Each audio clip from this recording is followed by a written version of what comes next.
Christmas came early on Wall Street as the Dow experienced its biggest jump in 2.5 years and its 7th largest of all time. Good evening, I'm Denita Harris. And I'm Chris Flanagan. The jump is in reaction to efforts taken by the Federal Reserve and Europe's central banks to control the European debt crisis. News Channel 5's John Kosich joins us live now to look at what this all means. John. Chris, for most of us, it means our 401ks and other investments took a healthy jump today. Where it goes from here, though, well, that remains to be seen.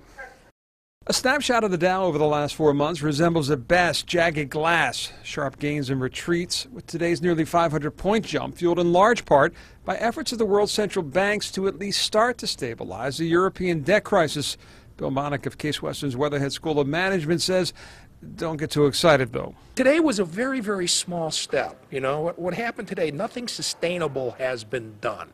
And I think it's more a relief rally than a rally that's based on something that, okay, Europe is not going to be the problem we expected it to be. That's because he says the European central banks, by making it easier for lenders to borrow, are treating a symptom of the crisis, not its root cause. Until they do, you're still going to see these starts and stops. You're going to see large rallies and significant losses until the rest of the world feels that Europe has control over their situation. That's not to say there isn't good news here at home. A new report today says American companies hired 206,000 new workers last month, which was the best month in nearly a year.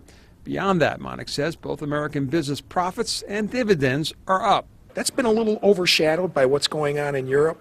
So there's a possibility that people now have, instead of worrying so much about Europe, they're focusing a little bit more on U.S. companies and seeing the true value that's there.